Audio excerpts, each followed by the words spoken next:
Why, hello there. Looking for some French hussars, are we? Well, you came to the right place. These are French hussars from 1908 to 1815. They're just hussars. It does exactly what it says on the tin, unfortunately. French hussars are pretty cool. Lots of very good uniforms. Austrian hussars, in fact, any country's hussars other than Germany and France look awesome because they have really awesome costumes. Any on the back?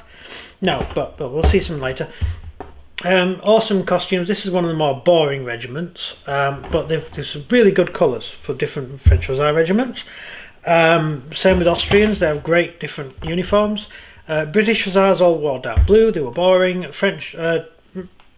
Prussian hussars all wore sort of electric blue, sort of a light blue. Is it electric blue? Yeah. Yeah, like brighter than ultramarine blue. So they all wore the same uniform, and they were boring and dull. French hussars, they look good. They look great on the battlefield. And we did Waterloo, didn't we, in 28mm? And we said, let's get some hussars. Problem is, there was only one hussar regiment at Waterloo, and it was a boring one. So, we ended up with this. Was it the third? I think they're all in blue, off the top of my head. Anyway, let's have a look at them. Oh, I should mention they are lead-free. You see? That means that the figures inside are going to be tin. Tin figures. So let's have a look at these first, shall we?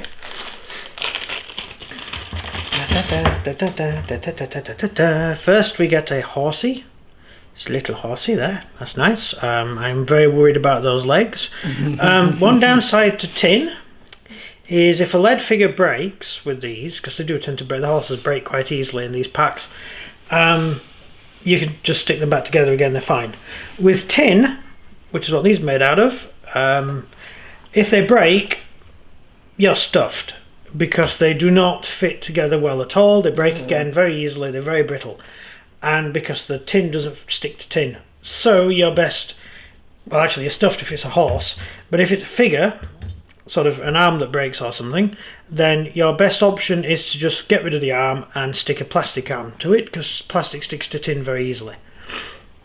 So that's one of the arms. That's a nice little standard with the eagle, and you have a officer's pointy sword. Very useful. Officers used to point their swords, and the soldiers would ignore them and do their own thing, because these guys are hussars. They're about as disciplined as a group of people who aren't disciplined. They just ride around hitting people. Here we have trumpeters.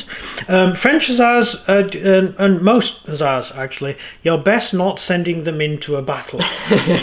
You use them for scouting. And last chance effort. Yeah. Or if you're absolutely desperate, like if Ney's already gone with all the cavalry, well, the hussars may as well follow. They're not going to do any harm. Hussars did carry. We mentioned about the musket balls. The hussars did carry more than one. Some armies only gave one bullet to their hussars. Because the hussars were used for foraging, and they were used for collecting stuff, so if they saw some game on the road, they would shoot it and you'd have something to eat. The English didn't worry about that. We used to eat French horses, so that was fine. That's another hussar figure there. In fact, right, so that's the trumpeter for the hussars, and I love the trumpeters for these.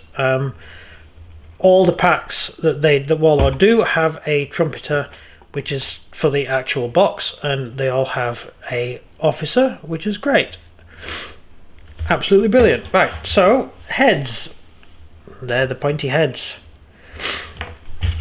Now we get the actual figure. I assume these are all the same, so we'll just do one sprue. Right. One thing that always scares you about that is this bit. It's always terrifying cutting that bit off. Cutting that bit, yes. Because sometimes it always goes, okay, well, I'm broken now, so... Yeah. So we have, just like the Austrian hussars, we have separate plessy to stick on the dolman. Just there. Some hussars didn't carry plessy. Some did. Most did, but some didn't. It's up to you. I don't know the technical reasons for these. I think they just look good. Winter. Well, a lot of the time the French actually wore greatcoat. French hussars wore greatcoat, so you wouldn't have seen the posh uniform. because whenever they were just riding around, they'd be in greatcoat. So whatever. And like the hat, they didn't have a pom pom on. You see the hats here with a nice pom pom. They didn't have pom poms. They were wrapped up in sheets to keep them from getting dirty. Anyway, just besides the point. So these are the guys. They look awesome. The horses are the same, more or less the same horses as the dragoons, aren't they? Yeah. Yeah, you do them. You know more about them than I do. And oh, there we go. We actually have the hats wrapped up. Sorry, just move it back a bit. Yeah, that's the hats wrapped up for riding. Just there. Will not focus. Focus. That worked. There we go. And then you have the hats there, which are perfectly nice. That's a carabinier hat. The grenadier part of the hussar regiment would be an elite unit with a funky hat. I don't know why, it's French. No, the British didn't do that. We just had the youngest ones rode at the back. Yeah, understandable. Yeah, the French, their youngest ones they'd have at the front because they were the ones most eager to prove themselves. Whereas we didn't want to get them killed. We want them at the back carrying stretchers, you know, where they should be. So that's the overall thing. Do we have a one of those awesome sheets? No. So we don't have any sheets or anything with it. This is just what comes with it. But they're hussars. So what do we know about hussars? Anything you want to add? They're the people that are running with basically a last-ditch effort to do anything. Well, they're great for pursuing the enemy. When the enemy is withdrawing, your hussars can keep up with them. When you win a battle, you need to not let your enemy leave easily. You need to run them down. Yes, and that's what hussars are for. They're to overrun the enemy's guns and catch the guns before they can be withdrawn from the field, because that's the most important thing you need to get, the enemy's cannon. You also need to, if you've got straggling troops, your hussars can not actually attack them because infantry will form square, unless they're Russian. And then only the Pavlovsky, whatever they call grenadiers, apparently ever formed square in the whole history of Russia, according to the back of the box. The enemy will simply form square regardless of what nation. So the hussars aren't doing anything to them. Your hussars are also not marksmen, and they only carry a carbine, so it's a short range weapon. That's the carbine there. So you're not getting into a firefight either. So what you're doing is you're trying to get the enemy to form a square so they can't move. And once they're in square, you can wait for your infantry to catch them up and destroy the regiment. And usually the regiment would surrender at that point. If the battle was already over, they'd just ask for parole. They wouldn't be taken prisoner. They would just give their name and their army letter. Every soldier has a piece of paper. And you write the letter down, and that soldier is no longer allowed to fight for 2 years or whatever the arrangement is. Generally, that's generally what happened. So that's it. We did actually take prisoners. The British did and the French did. We all did, but often you wouldn't. It would just be a gentleman's agreement sort of thing. But that's what your hussars do. They chase the enemy. They stop the enemy from running away. They keep them pinned down. They kill the odd straggler. If they find a couple of guys running through a field, they'll just kill them and say, "Hey, I was heroic. I killed someone running away without a weapon." And they would pin the enemy. He'd also use them for scouting, so there'd be eyes of the army, although the dragoons were really doing that job.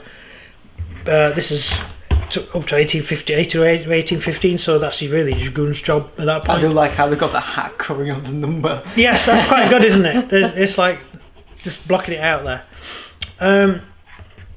So, yeah, hussars are interesting. I think they've got great uniforms. The whole point is that you can see them. That's the whole reason, because they're operating behind, generally, hussars are behind the enemy lines, and you don't want to get caught and accused of being a spy. Yeah. So you wear big colourful outfits that you can see them coming, and in the history of France, hussars were used as policemen.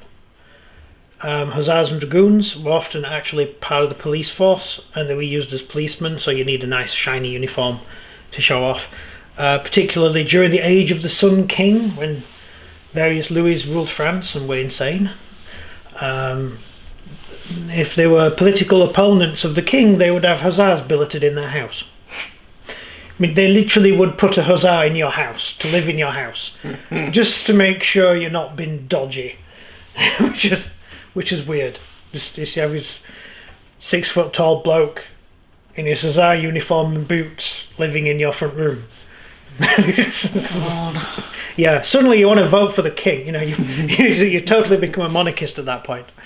Napoleon didn't have any time for that sort of business. He wasn't that sort of leader, and so the hussars became a proper military force during Napoleon's rule. You know, it became a proper. Whereas before then, hussars were ruffians, really, sort of the people you didn't want in the main army. Yeah. Yeah. Yeah. Although the British, you just didn't get a job if you were like that, because we tended to hang people who did anything wrong. Yeah, so that's hussars. Hussars are interesting, and the figures are good. The figures are fine. I can't fault. You can never fault Warlord. In fact, over all the unboxings we've done recently, I haven't really been able to fault anything. Maybe a couple of Perry. The only thing, a little bit. The only problem compared to Warlord to Perry is that Perry go for the real good detail, the 100% most detailed, perfect figures, and Warlord is the kind of company you go to if you want to get some figures done and play with them. Yes. Hence the figures are assembled. Yeah. Whereas often with Perry, they're not actually assembled. You've got to put the feet on and stuff. There were a couple of Perry boxes which just seemed complicated to put together. Yeah. Which is fine. They're great figures. I mean, other than the World War II Perry stuff, the 8th Army box, which I didn't like at all. I've never been able to fault any of Perry's Napoleonics or ancient stuff. I think their stuff's great. I don't like their bolt action era stuff. I don't know why I don't like them. I don't rate the figures that well. But that's just me. I don't really like the way they fit together, and they're also the wrong scale to fit in with anyone else's figures. They're slightly smaller than your normal figures. But that was probably because it was one of the first Rangers that came out. They haven't got round. I mean, if you put a Perry World War II figure up against this would seem like a titan stood next to a tiny little man there. Actually, it would look more like this. There. That would be the Warlord, and that would be the Perry. So that's it. That's really everything. Great Warlord, lead free, which is good, so you can sell it in various other countries.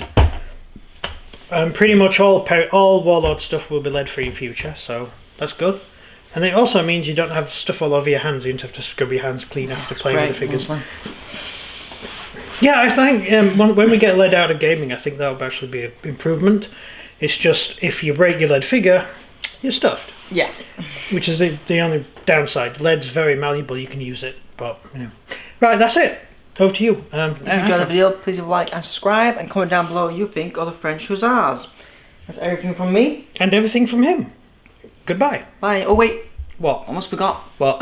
In the description. No, they've already gone by now. Nah. They're not going to be still listening. It's too late. Never mind. Just go. Go on. In the description, we will be selling some French Hussars once we do some up. So if you have a keen eye for some French Hussars and want some of your own, we can do them up for you. And yeah. That's it. If you're interested, we have a shop. So go and check that out if you want to support the channel. Thank you very much. And it's goodbye from me. Bye from him. Goodbye.